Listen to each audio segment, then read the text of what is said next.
بسم اللہ الرحمن الرحیم۔ السلام علیکم۔ اے ٹو زی نیوز پوائنٹ کے پلیٹ فارم سے میں ہوں آپ کا میزبان اسامہ مرزا۔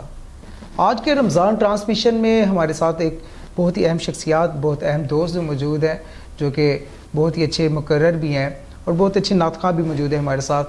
آج کے رمضان ٹرانسمیشن میں ہمارا جو اہم سوال ہے کہ حقوق العباد۔ حقوق العباد ایک ایسی عبادت ہے جو کہ کبھی بھی اللہ تعالیٰ کی طرف سے معاف نہیں ہوتی جب تک بندوں کی طرف سے معاف نہیں کر دی جائے۔ رمضان کے بابرکت مہینے میں حقوق العباد میں کی جانے والی کوتاہی انسان کے، مسلمانوں کے روزوں میں کس قدر افیکٹ کرتی ہے، کس قدر اثر کرتی ہے، اسی سلسلے آج ہمارے پروگرام میں بات کی جائے گی۔ سب سے پہلے میں اپنے پروگرام کا آغاز کرنے سے پہلے قاری القرآن قاری احمد صاحب سے میں درخواست کروں گا کہ اپنی خوبصورت آواز میں تلاوت قرآن پاک ہمیں سنائیے گا۔ قاری احمد صاحب۔ اعوذ باللہ من الشیطان الرجیم، بسم اللہ الرحمن الرحیم،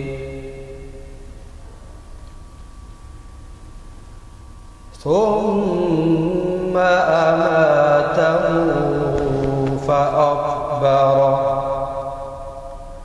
ثم اذا شاء انشرہ، كلا لما يقض ما أمرا، فلينظر الإنسان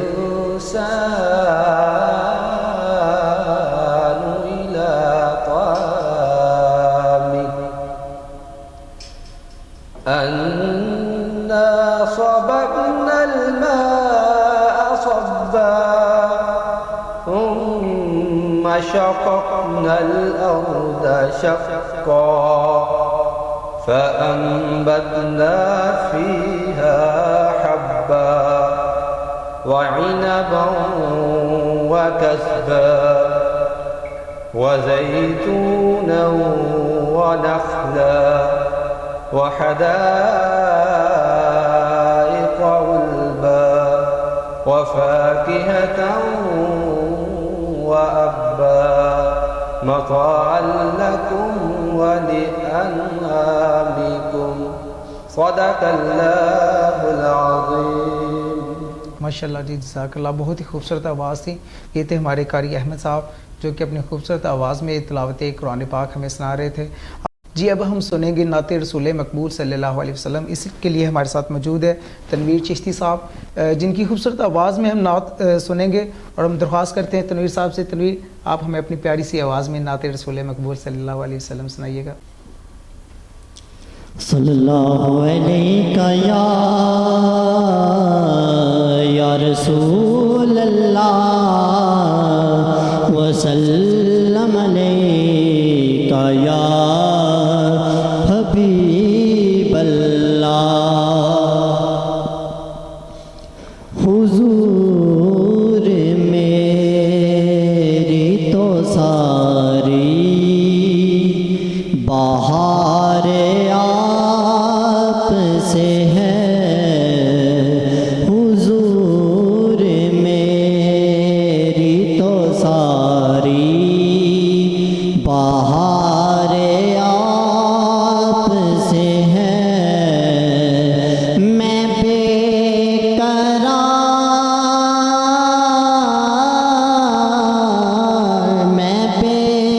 قرار تھا میرا، قرار آپ سے ہے، حضور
ماشاءاللہ جزاک اللہ، کیا ہی خوبصورت آواز تھی قاری تنویر صاحب کی۔ اب میں درخواست کرتا ہوں اپنے معزز مہمان قاری احمد صاحب سے کہ وہ ایک حقوق العباد کا جو ایک موضوع ہے، جو رمضان کے بابرکت مہینے میں جو روزے رکھنے والے افراد ہیں ان کے لیے میں ان سے پوچھنا چاہ رہا ہوں۔ قاری صاحب، میرا سب سے پہلا جو آپ سے کویشچن یہ ہے کہ بعض اوقات ہم دیکھتے ہیں کہ لوگ حقوق العباد کی تلفی بغیر کسی سوچے سمجھے وہ کری جاتے ہیں، انہیں پتہ ہی نہیں چلتا کہ وہ روزے کی حالت میں کسی کے حقوق کی تلفی کر رہے ہیں، یہ کیا اپنی زبان سے کسی کو نقصان پہنچا رہے ہیں۔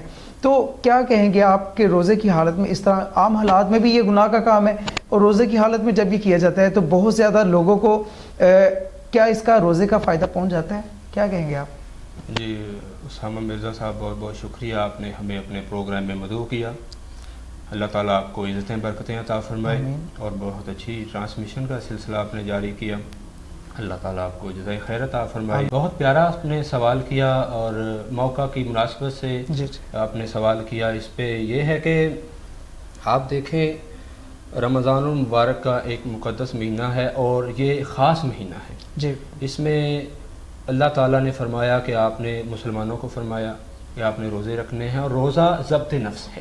بالکل، روزہ آپ رکھیں گے، آپ کو اس میں کچھ خصوصی چیزیں ہیں جو اپنے آپ پہ مینیج کرنی پڑیں گی۔ دیکھیں کہ آپ نے روزہ رکھا ہے، آپ اپنے مزدوروں کے اوپر شفقت کریں، جو آپ کے ملازمین ہیں آپ ان کا لحاظ کریں، آپ ان کے لیے دیکھیں، آپ ان کے پیسے بھی ان کو زیادہ دیں، اور آپ ان سے کام زیادہ نہ لیں، آپ کام میں شفقت کریں ان پر، اور آپ دیکھیں کہ آپ کے ہاتھ سے کوئی تنگ تو نہیں ہے، آپ کی زبان سے کوئی تنگ تو نہیں ہے، آپ دیکھیں کہ آپ کے رویے سے کوئی مسلمان پریشان تو نہیں ہے، کیونکہ اللہ پاک نے اپنے حقوق کو معاف کر دینا ہے۔ بارہا مرتبہ بہت سی جگہ پہ ہم نے دیکھا ہے، پڑھا ہے ہم نے کہ اللہ پاک اپنے حقوق کو معاف کر سکتا ہے، وہ غفور الرحیم ہے، وہ بہت ہی معاف کرنے والا ہے، تو وہ اپنے بندوں کو معاف کرنے پہ قادر ہے، وہ نہ کسی سے پوچھے گا، نہ وہ کسی سے مشورہ کرے گا، وہ خود ہی اپنے بندوں کو معاف کرنے پہ قادر ہے۔ تو لہٰذا اگر روزہ دار بندہ ہے تو اس کے اوپر شفقت کرنا یہ ایک روزہ دار کے اوپر فرض ہے، اور معاشرے میں آپ دیکھیں کہ آپ نے اس بات کا خیال رکھنا ہے کہ میں روزہ دار ہوں، اور مجھے میرے روزے کو تو کوئی اس پہ تان و تشنیع کا نشانہ تو نہیں بنائے گا کہ یہ روزہ دار ہے، یہ ظلم کر رہا ہے، یہ زیادتی کر رہا ہے، اس کے رویے سے لوگ تنگ ہیں، روزہ بھی رکھا ہوا ہے اس نے، اور یہ تراویح بھی پڑھتا ہے، روزہ بھی رکھتا ہے، اور لوگ اس سے تنگ ہیں، اس کے رویے سے تنگ ہیں، تو ایسے سمجھیں کہ آپ کا روزہ جو ہے وہ مطلب اس کا ایسے آپ کہہ لیں کہ آپ نے روزہ بھی رکھا تو اس کا اجر بھی آپ مکمل طریقے سے نہیں پا سکتے، اللہ اجر دینے پہ قادر ہے۔ روزہ بھی رکھا ہو اور ایسے بندہ حرکات کرے تو اس کو ہم مثال یہ دیں گے کہ ایک بندہ ہے، اس نے غسل کیا ہے اور وہی پرانے کپڑے پہن کے وہ باہر آ گیا ہے، اس نے کوئی نئے کپڑے نہیں پہنے ہیں، تو وہ وہی اسی حالت میں آ گیا ہو۔ جی تو یہ بالکل، یہ روزے کو ہم یہ کہہ سکتے ہیں یہ ایک مکمل اپنے آپ کے اوپر، اپنے نفس کے اوپر کنٹرول کا نام ہے۔ جی بالکل، اگر ہم اپنے اوپر کنٹرول نہیں کر سکتے، اپنے نفس کے اوپر، اپنے ہاتھ کے اوپر، اپنی زبان کے اوپر، تو روزے کا جو اثر ہے، روزے کی نیکی ہے، جو روزے کا ثواب ہے، اجر ملنا ہے، وہ باطل ہوتا جاتا ہے۔ جی بالکل، اور اصل حق سے بندہ محروم رہ جاتا ہے، روزہ بھوک پیاس کاٹ کے بھی محروم رہ جاتا ہے، ایسے کہا جا سکتا ہے۔ دیکھیں حضرت جناب ابو ہریرہ رضی اللہ تعالیٰ نبی پاک کے بہت ہی محبت والے صحابی تھے، بہت زیادہ روایات ان سے نبی پاک کی بیان کی گئی ہیں، تو وہ فرماتے ہیں کہ نبی پاک نے فرمایا اگر آپ نے روزہ بھی رکھا تو روزے میں آپ نے جھوٹ بھی بولا، آپ نے روزے میں ساری لغویات کے کام بھی کیے، تو پھر آپ کو سوائے بھوک اور پیاس کے کچھ حاصل نہیں ہوگا۔ صحیح۔ تو روزہ ضبط نفس ہے، آپ نے دیکھنا ہے کہ میں روزہ دار ہوں، میں نے اپنے روزے کا تحفظ کرنا ہے، ہم نے خود کو روزہ دار کہلوانا ہے، تو اس کے لیے ایک مکمل تصویر میری معاشرے میں جائے کہ میں روزہ دار۔ ذکر صاحب، ایک بہت ہی اہم ٹاپک جو ہے معاشرے کی، ایک بہت ہی سمجھ لیں کہ ضرورت والا ٹاپک ہے، میں آپ سے پوچھنا چاہ رہا ہوں۔ اکثر شام کے ٹائم افطاری کے قریب سڑکوں پہ نکل جائیں تو بہت زیادہ لوگ تیزی کے ساتھ جا رہے ہوتے ہیں، رش بہت زیادہ بڑھ جاتا ہے، اور ہر بندہ روزے کی حالت میں نکلا تو ہوتا ہے، تو ایک دوسرے کی حق تلفی کرنے کو گناہ نہیں سمجھتا۔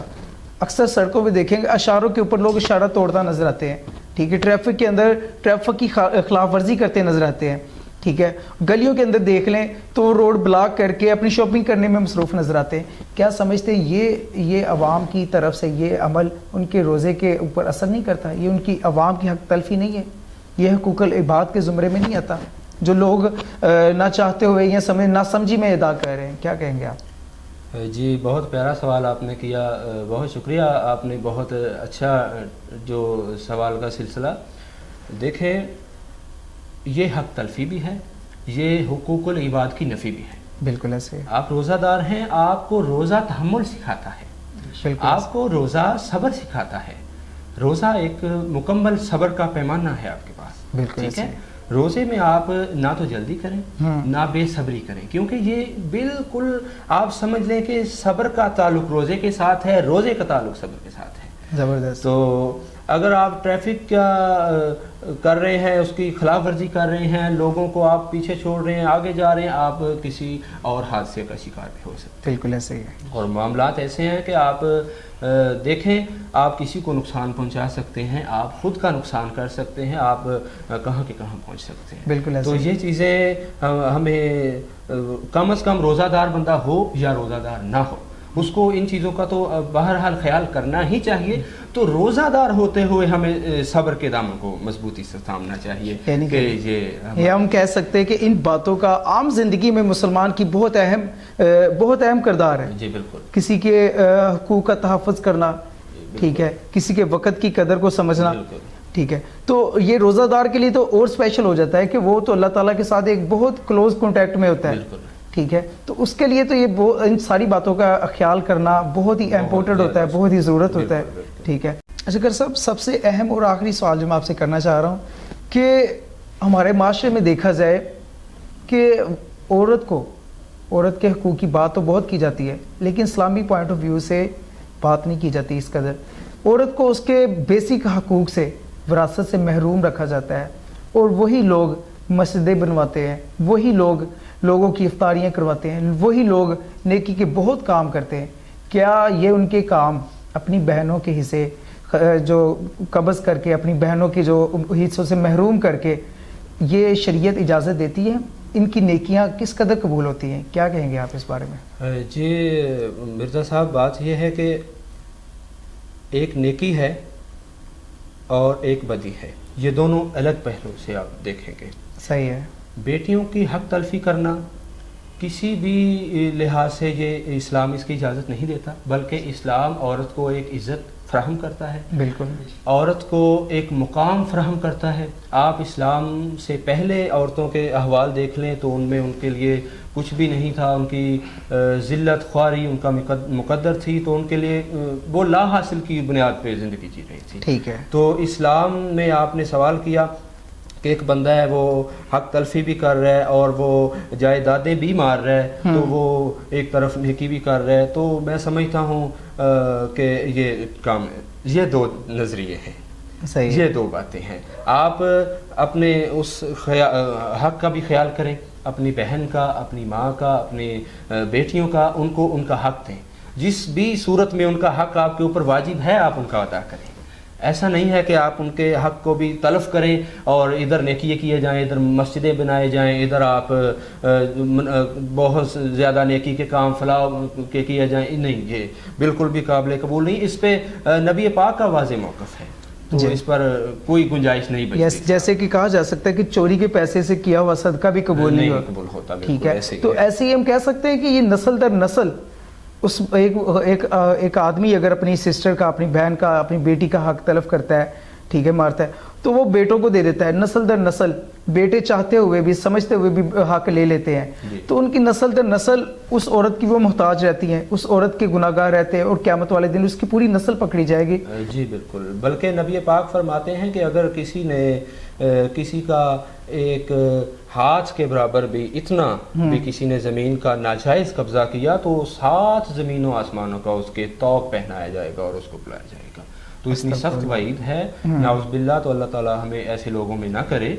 بالکل اسامہ بھائی، آپ کے سوالات کا بہت مزہ آیا ہے ماشاءاللہ. بہت اچھا پلیٹ فارم. یہ تھا آج کا ٹاپک، یہ تھا آج کا احساس دلانے کا مقصد، یہ تھا آج کے رمضان ٹرانسمیشن کا مقصد. حقوق العباد اور وہ حقوق جو ہم اپنی بیٹیوں کو اپنی بہنوں کو تلف کر کے ہم سمجھتے ہیں کہ ہم نے جو ہے نیکی کا کوئی اور کام کر کے اپنا حق ادا کر دیا، جو کہ بالکل ہی غلط کام ہے۔ یہ آج کے رمضان کے اس پروگرام کا مقصد آپ تک جو پہنچانا چاہ رہے وہ یہ تھا کہ حقوق العباد کی تلفی کر کے کسی بھی قسم کی نیکی کرنی وہ اللہ تعالیٰ کی بارگاہ میں کسی بھی صورت میں قبول نہیں ہوتی۔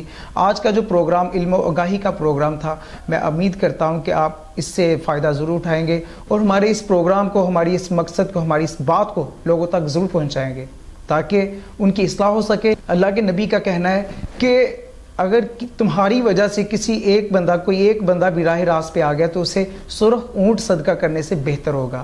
تو ہماری اس میسیج کو لوگوں تک ضرور پہنچائیے گا۔ اپنے میزبان اسامہ مرزا کو اگلے پروگرام تک کے لیے اجازت دیجیے گا۔ اللہ حافظ۔